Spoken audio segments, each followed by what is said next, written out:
Assalamualaikum warahmatullahi ta'ala wabarakatuh. Alhamdulillahilladzi ja'alana min ummati sayyidil anbiya wa hadana ila tariqati sayyidil awliya.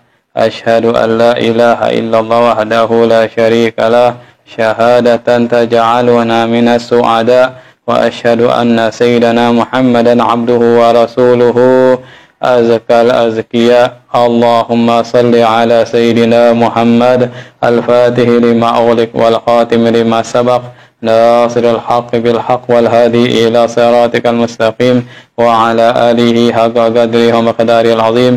Wa radiyallahu an syekhina wa qudwatina al-qutbil maqdum Abil Abbas Ahmad Muhammad Tijani. Rabbi shrah li sadri wa yassir li amri wahlul 'uqdatam min lisani yafqahu qawli. Amma ba'd. Fa ya ikhwani rahimakumullah, para bapak, para ikhwan yang berbahagia, alhamdulillah di malam hari ini kita kembali bertemu bersama di majelis ini, majelis Syekh Tijani, mengkaji tentang kitab-kitab Tijaniyah. Melanjutkan kajian kita pada Jumat yang lalu. Pertanyaan yang ke-6. Qala al-musannif rahimahullah ta'ala, limada narfa'us sawta fil wazifati? Kenapa kita mengeraskan suara ketika zikir wazifah? Ketika kita membaca zikir wazifah, maka dianjurkan untuk mengeraskan suara. Berbeda kalau zikir lazimah. Lazimah pagi sore itu dianjurkan untuk pelan, suaranya tidak keras.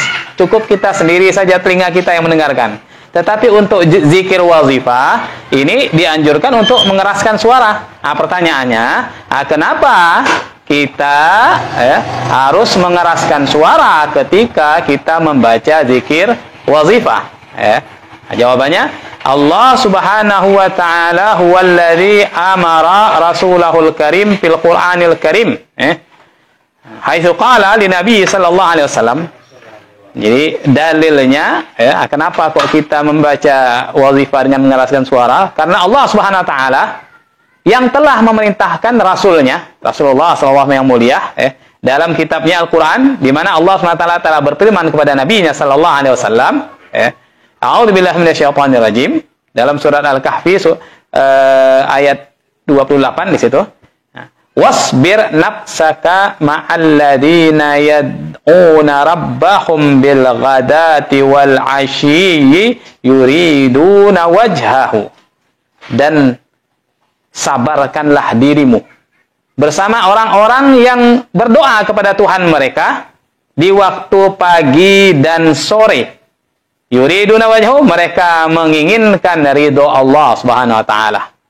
Di situ Allah memerintahkan kepada kekasihnya Rasulullah untuk bersabar bersama orang-orang yang berdoa kepada Allah. Doa itu artinya berzikir kepada Allah pagi dan sore, yang mana mereka tidak menginginkan kecuali ridho Allah SWT.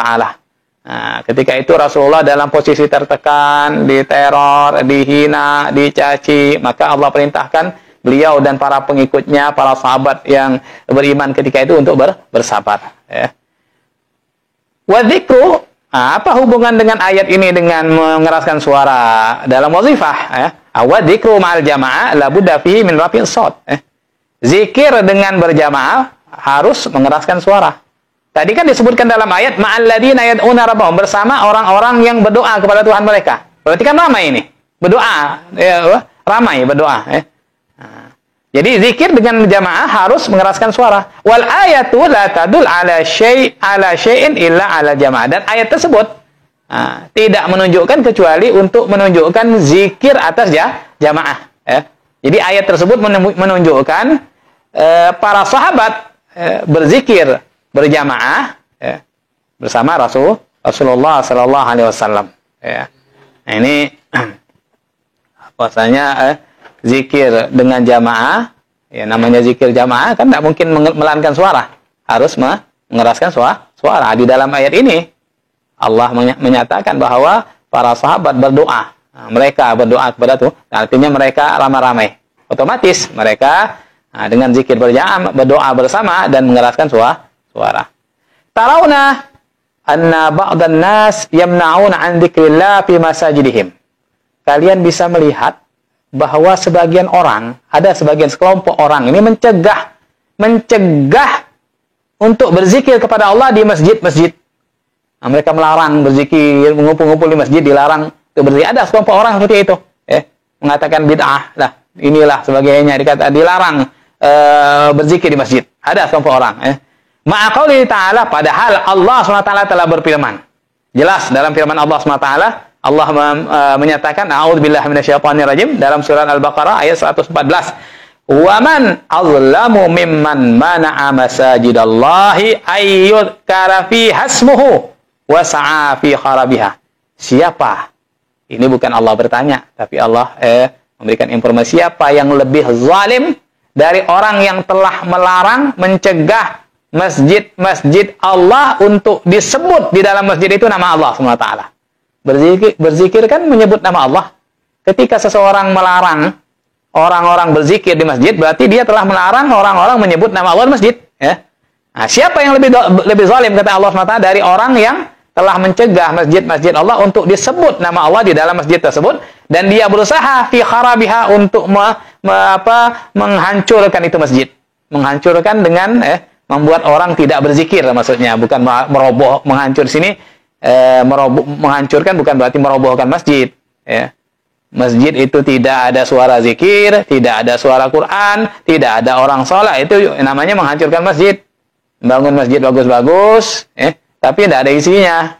Hanya bangun saja, dihias, di lantai diberi keramik marmer, dengan ratusan juta, tetapi tidak ada orangnya. Yang sholat hanya beberapa orang saja, tidak sampai satu shop. Nah, ini namanya menghancurkan masjid ini. Tidak membangun, tidak memakmurkan masjid. Ulaika ma kana lahum ayyadkhuluha illa khaifin. Mereka orang-orang yang melarang orang untuk berzikir di masjid-masjid. Ma kana lahum ayyadkhulu, mereka tidak akan masuk ke masjid kecuali khaifin, dalam keadaan takut. Mereka ini orang-orang yang melarang orang berzikir kepada Allah, mereka tidak masuk ke masjid kecuali dalam keadaan takut, karena mereka tidak berzikir kepada Allah SWT, sehingga perasaan dalam hatinya hanya rasa takut terus. Lahum fid dunya khizyun wa lahum fil akhirati adzabun adzim. Mereka di dunia akan memperoleh kehinaan. Orang-orang yang melarang orang untuk berzikir di rumah-rumah Allah SWT di dunia akan dihinakan oleh Allah SWT. Wa fil akhirati adzabun azim, dan di akhirat mereka akan disiksa oleh Allah dengan siksaan yang besar, siksaan yang pedih, siksaan yang dahsyat nanti di akhirat ini orang-orang yang melarang berzikir kepada Allah SWT. Jadi tidak apa-apa kita berzikir kepada Allah SWT di masjid-masjid, di musala, mengeraskan suara. Hanya setan yang terganggu dengan suara zikir itu, hanya setan saja. Ketika mendengar suara zikir di masjid-masjid, musala terganggu dia. Panas kupingnya. Dengar suara zikir itu, nek dia. Itu setan. Tidak senang dia dengan suara zikir. Ini kenapa kok kita mengeraskan suara ketika wazifah, dan juga untuk syiar. Ketika mengeraskan suara wazifah untuk syiar, dan supaya orang itu mendengar suara zikir, mendengar nama-nama Allah SWT, ayat-ayat Allah yang disebut, istighfar, salawat, didengar. Itu syiar itu. Dan orang yang mendengar pun ketika mendengar itu akan dapat pahala, dia mendengar zikir-zikir itu. Kemudian pertanyaan yang ketujuh. Ma sababu akhdil idzin li qiraatil wirdi ma'a kaunina muslimin? Apa sebab mengambil izin untuk membaca wirid, padahal kita ini orang Islam? Kok mau berzikir harus izin dulu, harus ijazah dulu. Kalau thariqah harus baiat dulu baru bisa membaca zikirnya. Kenapa? Padahal kita kan orang muslim.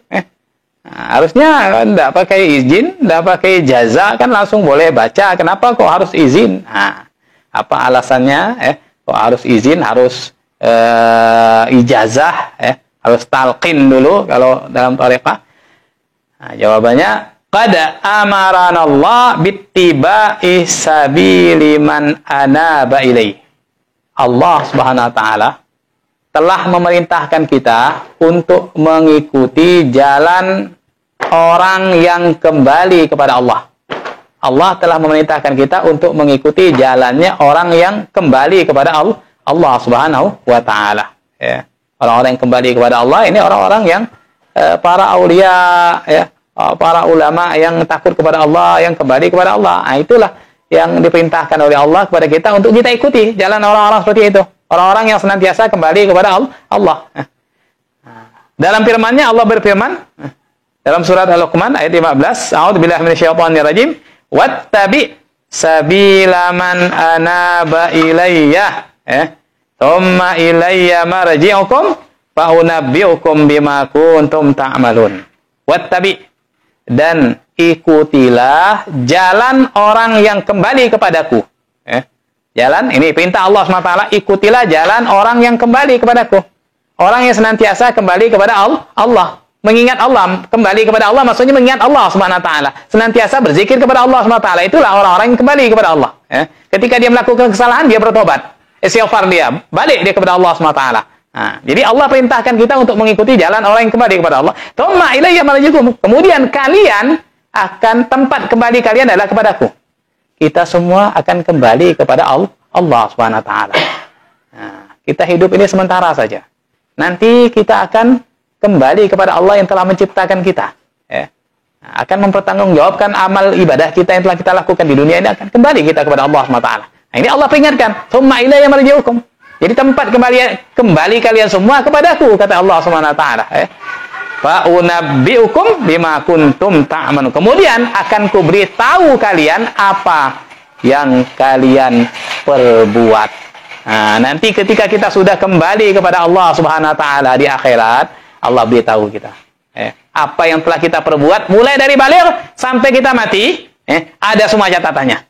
Ada semua catatannya. Setiap hari kita dipantau terus, setiap detik dipantau oleh malaikat kita. Nah, dan setiap gerak-gerik kita dicatat oleh malaikat. Bahkan sampai dalam riwayat hadis, rintihan kita ketika sakit, ketika kita sakit, itu dicatat oleh malaikat. Ada catatannya itu.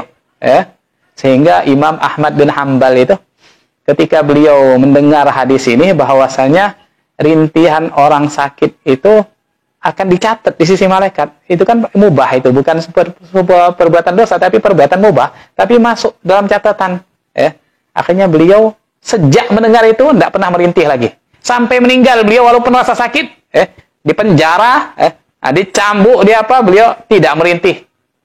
Tenang dihadapi dengan sabar, ditahan tanpa merintih sama sekali sampai beliau meninggal. Karena takut masuk dalam catatan. Apalagi kalau sampai mengeluh begini, itu tambah banyak catatannya itu. Jadi semuanya akan dicatat dan akan diberitahu oleh Allah SWT. Nih, perbuatan engkau ketika di dunia ini, sejak beliau sampai mati, baca, disuruh baca oleh Allah Subhanahu wa taala, suruh baca di hadapan Allah Subhanahu wa taala. Disitulah ketika kita banyak melakukan maksiat, kita akan merasa sangat-sangat malu di hadapan Allah Subhanahu wa taala. Dan nanti akan ditanya oleh Allah, kenapa kamu lakukan ini? Bukankah engkau sudah ada yang mengajari? Bukankah sudah aku beritahu? Bukankah sudah ada Rasul? Bukankah sudah ditanya? Disebutkan dalam kitab Bustanul Wa'izin, sampai orang ketika itu, ini orang mukmin ini, kita kan tidak lepas dari kesalahan. Orang mukmin sebelum dia membaca amal baiknya, disuruh baca dulu amal buruknya, kesalahan-kesalahannya. Ketika dia baca itu, ditanya-tanya oleh Allah. Pertanyaan Allah itu sudah siksa. Ya kita aja kalau ditanya-tanya terus kan pusing. Kamu begini, ditanya terus. Begitu juga nanti ketika di akhir kita ditanya, kenapa kamu lakukan itu? Bukankah aku sudah ngirim Rasul? Bukankah sudah ada Quran menjadi panduan hidup, buku pedoman hidup? Bukankah ada ulama? Bukankah ada ustadz yang mengajarimu? Terus ditanya-tanya sampai dia tuh, ya Allah, sampai keringatan. Seandainya disebutkan dalam kitab Bustanul Wa'izin, seandainya keringatnya itu diminum oleh 70 ekor onta, tidak akan habis-habis. Saking banyaknya. Bayangkan, onta sekali minum itu 1 drum, Bapak-bapak. Bukan segelas, bukan seember. Onta itu sekali minum, itu 1 drum. Soalnya dia nyimpen, kayak ngisi bensin itu. Kan bensin kan kita langsung isi full tangkinya. Jalan sampai berkilo-kilo. Begitu juga onta itu ada seperti itu. Itu makhluk istimewa itu. Mungkin orang bikin mobil apa mungkin ngambil ibrah dari onta itu. Sehingga dia bisa tahan jalan bulan-bulan enggak makan, enggak minum. Nah, karena dia sekali makan sudah nyimpen sampai berbulan-bulan itu. Jadi makan juga dari dalam. Nah, sampai ada penampungan, ada tangkinya di dalam itu. Jadi sambil jalan tuh sambil minum, kayak bensin itu. Bensin kita motor itu sambil kita jalan kan, sambil disedot sedikit sampai habis. Begitu, ya. Itu onta tuh, keistimewaan onta, ya. Nah, itu seandainya diminum 70 ekor onta, tidak habis-habis keringatannya. Bayangkan di hadapan Allah Subhanahu wa taala, ya. Malunya luar biasa dia ketika membaca dosa-dosa kesalahan yang pernah ia lakukan sampai keringatan, ya. Sehingga dia pun berkata, "Ya Allah, jika Engkau mau masukkan aku neraka, sudah masukkan saja sudah. Tidak kuat saya ditanya-tanya." Sampai minta masukkan ke neraka daripada ditanya-tanya itu sudah, ya. Kemudian Allah pun berfirman, "Wahai hambaku, ketahuilah bahwasanya kesalahan yang kau baca itu sudah ku hapus. Sudah ku tebus, sudah ku ampuni." Baru dia semeringah, baru dia mulai senyum, kemudian tenang, baru disuruh Allah, "Baca sekarang itu amal baikmu." Sambil tersenyum dia membaca. Ini orang yang beriman. Bagaimana lagi orang yang hanya maksiat kepada Allah SWT, yang dosanya tidak diampunkan, Nah, itu keadaan setiap orang akan dihisab di hadapan Allah SWT. Nanti Allah akan beritahu semua amal ibadah kita, ketika kita kembali kepada Allah SWT. Ini sebagaimana yang disampaikan Allah dalam surat Luqman, "Fasaunabbiukum bima kuntum ta'malun." Aku akan beritahu kalian terhadap apa yang kalian kerjakan ketika di dunia ini. Semuanya tidak luput dari pantauan Allah. Semuanya tercatat dalam buku catatan. Masing-masing akan menerima nanti di hari akhirat,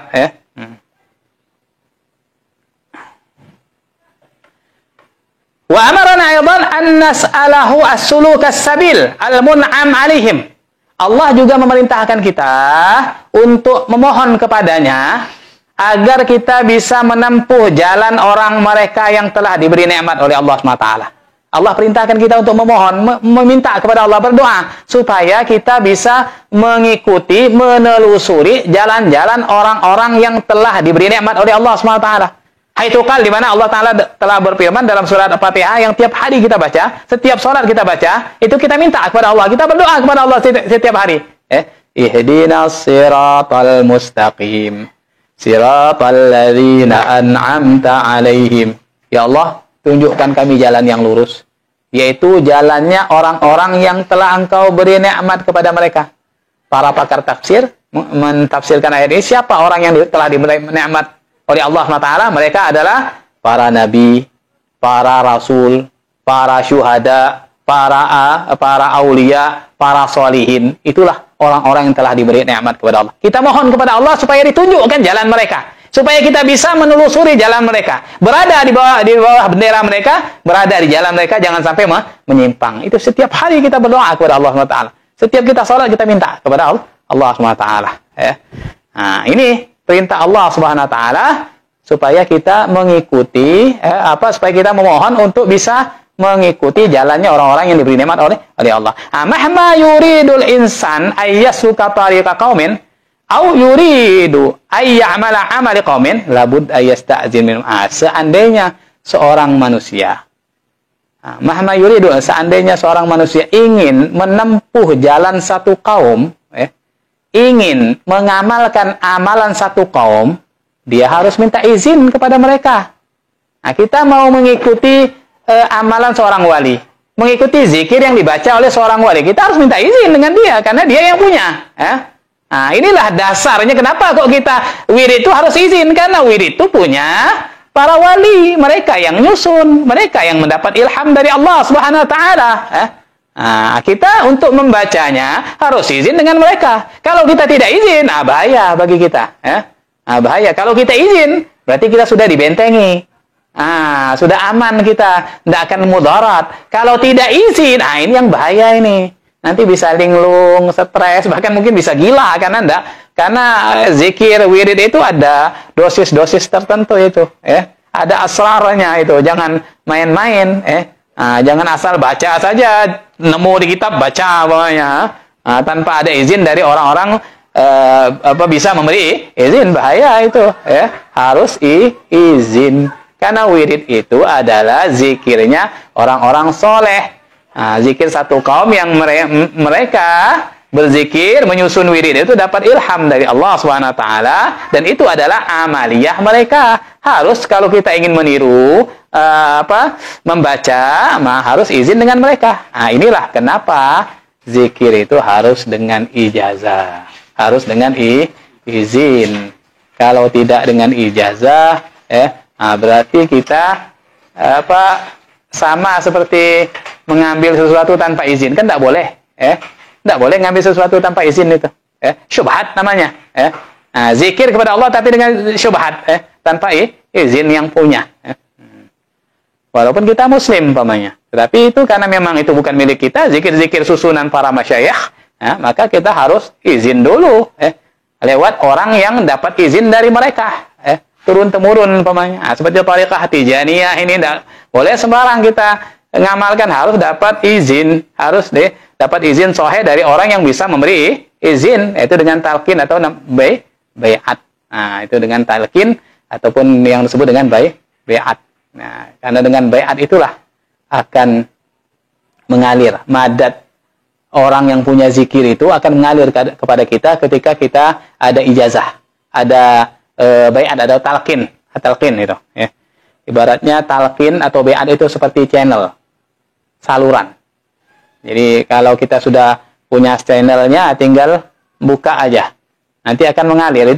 Kalau TV kan kita buka channelnya akan kelihatan nanti. Kalau kita tidak punya channelnya, ya buram nanti, begitu juga dalam thariqah itu, kita ingin mendapatkan madad dari yang punya thariqah, guru, kita harus punya channelnya. Channelnya harus bai'at tadi, talqin. Ketika kita sudah talqin, berarti kita punya channelnya. Tinggal besar kecilnya pancaran cahaya madad masuk tergantung kita. Tergantung kejujuran kita kepada guru, keyakinan kita pada guru kita. Dan juga tergantung pangkat kewali dan sang guru itu. Itu yang bisa besar kecilnya kekuatan cahaya, kekuatan madad yang akan mengalir kepada kita. Kalau kita jujur pada guru, kita taati aturannya, tidak melanggar, insya Allah akan mengalir terus. Ketika kita melanggar, berarti kita sudah merubah channelnya, berarti Ketika kita melanggar aturan guru, berarti kita sudah menyimpang dari aturan guru, sehingga madad akan terputus. Itu. Cuma kemudian pertanyaan ke-8, itu kenapa kok zikir itu harus dengan izin tadi itu.